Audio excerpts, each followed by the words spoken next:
B News producer Sydney Bowles, and welcome to Community Update. We are here to speak with someone who has started a new job at Burlington High School, and it's a job with a complicated history and a complicated present. This is a position focused on diversity, equity, and inclusion in the high school, but really focusing on DEI around curriculum and instruction. So what does that mean? How does it play out? And how does it fit into the greater equity work that BHS is doing? I'm joined by Shannon Janovitz, the brand new curriculum and instructional coach at Burlington High School. Yes. Thank you for being here. Oh, thank you for having me. So this is a big job, and it's a new job. And I personally have some questions about what curriculum and instructional coach for DEI at the high school means. Okay. So what's your job? So it's kind of great in that because it's new, there's a lot of work I can do to sort of craft it. What I've been focusing on this year so far, a lot are the curriculum audits that the district has been doing, looking at a lot of data, trying to determine what we are serving and who we are not serving in terms of making sure that students are at grade level. So there's a lot of focus on what's happening in the classroom and how we can do better to meet the needs of all students. So that's definitely a piece of it. There's also work to support teachers with scaffolding and modifying instruction. Part of that, again, is meeting students with diverse needs, but also to focus on culturally responsive teaching and instructional practices. And the sort of admin part of the job involves a lot of collaboration on like the student support team and trying to ensure our schedule meets the needs of all students, trying to determine ways that we can better create a culture of belonging, increasing collaboration with, certainly within the faculty and staff, but also with families and students. So it's all these sort of different big buckets that right now is only a month into it. Well, a month since the school started. I started over July. Is just sort of like lots of different pieces and trying to figure out how they all come together. The DEI piece really is just making sure that all students feel that they belong at the school, that they are valued and affirmed, and that they are given equitable access and opportunities to meet grade level expectations. There's so much there, Shannon. There's a lot, yes. How are we going to dig in? Okay, so I want to level set a little bit because I think that's a really good overview, and I want to dig into some of those pieces. But I think that DEI is a really loaded term sometimes. It stands for diversity, equity, and inclusion. We kind of know what those words mean, but the term kind of takes on its own life sometimes. So let's bring it down to earth. Let's pin it down a little bit. How do you understand DEI in this context? So we have a diverse student population and a diverse faculty and staff. We have a diverse community. I think that adjusting to make sure that we are aware of the diversity in our population and trying to understand and trying to meet the different needs is part of that. So whether that is, for example, right now I'm collaborating with Carrie Lamprey, who is the district director of English learning education, to work on like a professional learning community for staff, to provide better scaffolds and modifications for EL learners so that they can access, again, grade level content. They're not separate in a different class, so that they can be in all the classes that all BHS students have access to, but have the support that they need to be successful. What's a scaffold and modification? Oh, so scaffolding in terms of instruction is, you have your learning objective and you want all students to get to this piece. And some students are coming with different experiences, with different levels of knowledge, different skills. So you want the scaffolding piece is providing sort of these layers to help all students get to that point. So that could be for an English learner, for example. We're providing sentence stems if we want to, if we're focusing on an academic exchange or sharing different ideas. So just giving people the resources that they need to do well, to find success. And then as we get further on, you try to sort of let go of some of those scaffolds so that they can, that they've learned it so that they can get there on their own. But that takes a ton of work for teachers because there's a lot of planning involved. You have to, create the lesson, figure out the evidence you're going to determine if the students have met the learning objective, get some feedback from students. You have to, plan for that each day. So then adding in these scaffolds, which is essential, and it's just part of the role, it just takes time. And it takes sort of understanding and some, it takes collaboration and innovation. Like, this is a student I'm working with right now in this class, but this scaffold isn't going to work for my next period class. So a lot of it is that, that piece of collaboration and providing resources and getting into classrooms and seeing who needs what. So this is really interesting. I think my understanding of the history of this position is that it was previously, it's sort of an evolution of a role that was previously a director of DEI. I came to Burlington after that era, so I hesitate to speak on something that I wasn't there for, but it seemed like the focus of that role was more on culture. On the ways that we speak to one another, the ways that we interact, the ways that we hold space for one another's differences. And it sounds like that's part of the work that you're doing, but there's really this data, this coaching, this teacher collaboration piece that maybe wasn't necessarily the focus before. So why is that the right approach in this moment? Well, in terms of the director piece, I don't think this is necessarily a replacement. It's a different approach, looking at providing building-based support to students and staff. Because as I think we learned, the director has a lot of schools to address, and there's just not enough time in the day, so you need to build these pieces. In terms of the cultural piece, it is what it's something that I am passionate about. It's something that I acknowledge we need to work on. And I feel like we can embed some of that work in curriculum instruction. So what does an anti-racist approach to teaching math or science look like? How do we decolonize the curriculum? How do we make sure that each student and each class feels seen and heard and in an authentic way? So that piece is part of curriculum instruction, but it's part of that culture and belonging. And it's something we continuously are trying to work on, for sure. So I do see those things as intertwined. In addition to that, however, we have work to do as a whole school culture. And thinking about just like, a meeting with students to talk about the schedule, to talk about different spaces that they might need throughout the day so that they are allowed to, sort of celebrate their own identity, different needs that they have in terms of requirements and deadlines and things like that. So there's that piece to it as well. And I think it's nice to have one person as a sort of a go-to for that. So faculty and staff can come to me and ask these questions, and I can reach out to get the answers rather than all these different people doing the same thing. So there's a coordinated effort there. Okay. The last question that I want to ask on this, Shannon, I'm lobbing a lot of really toughies at you. These are tough questions, and they're big. These are big questions. Yeah. One of the consistent findings in reports about curriculum and outcomes at the high school is that it tends to be, I'm generalizing a little bit, but I think generally speaking, it's often students with disabilities and English language learners who are struggling, who have challenges, and that shows up in the data. Does that seem like a fair assessment to you? Yes. Okay.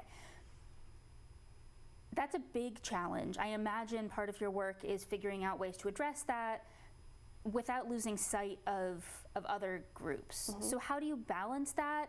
And maybe to what do you attribute those findings? How do we make sense of that sort of recurrent data? So I think that part of the reason why we looked at this position is because of that data. So this is one of the approaches to try to address it. So for looking at our multi-tiered systems of support, so how do we help students like in the classroom, tier 1, how do we help students who need potentially some interventions that might extend beyond the classroom? That piece is something that we are looking at and that I've been involved in. We have a student support team, and my role in that is to focus on the instructional piece, right? So this is what's happening in class. This student is performing in this way. I'm noticing this. I have these concerns. What can I do to help this student? And so then we bring together a team to talk about that. So there's more, I feel like that in my role, I have an opportunity to work with a lot of different people and hear a lot of different voices to try and offer that, that sort of holistic approach to supporting students. We didn't always have the tier 1, the teaching piece to that earlier. So I'm hoping that that is one way that we may address these issues to make sure that students are accessing and succeeding at grade level. So just to see if I can translate that from school to language, school jargon, language sorry. Is what I'm hearing is that previously the support for students who might be struggling and fell into these categories might have been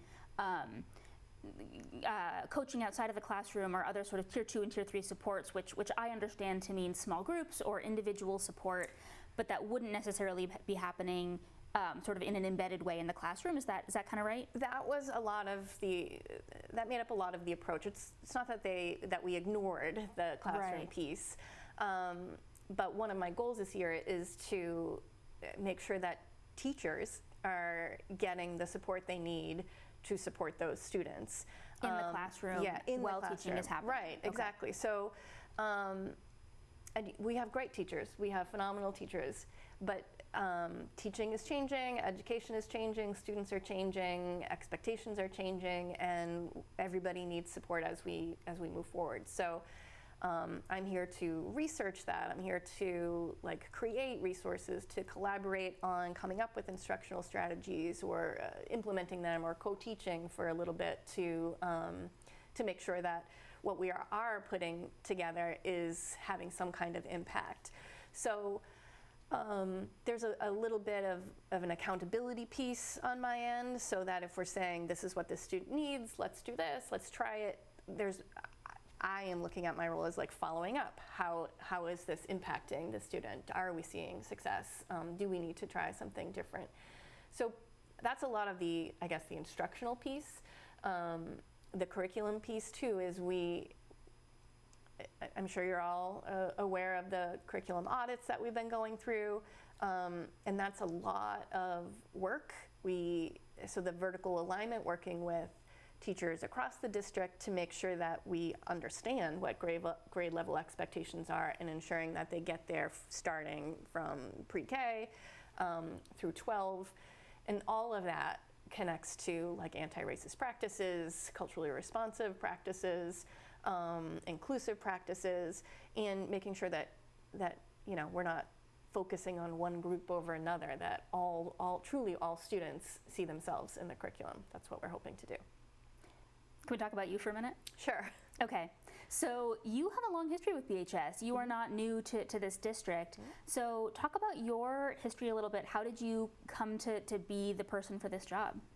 I started at BHS as an English teacher, I think it was almost 20 years ago, and loved it, obviously. And 7 or 8 years ago, I became the English department chair, which I loved for many reasons. Part of that is that that role gives you, again, access to some of the conversations behind the scenes. So we get to look more at the systems that are either allowing students to move forward or keeping students back, or how we're helping or maybe limiting students through our system. So that piece was something that opened my eyes a bit and showed me sort of what I could do or what we could do as a school to make sure that we're supporting everyone. Prior to that, as a teacher, I've always been somebody who is certainly invested in supporting all students and making sure curriculum reflects students and making sure that instruction is sort of engaging and meets students' needs. I've been on committee after committee, you know, the VIEW committee, which was a big one in the high school, valuing and inspiring equity or empathy. It started with, in our world, district capacity projects, district-based anti-racist groups, like ally affinity groups. So it's just something that is sort of embedded in who I am and how I see this profession. It's the lens that I view education through. So I feel like there is, you know, it was a good next step for me. And I also acknowledge that the hiring from within can be challenging or concerning. But in this particular case, I do feel good that I have this institutional knowledge. I know where we've come from, what we've been trying to do, what hasn't worked.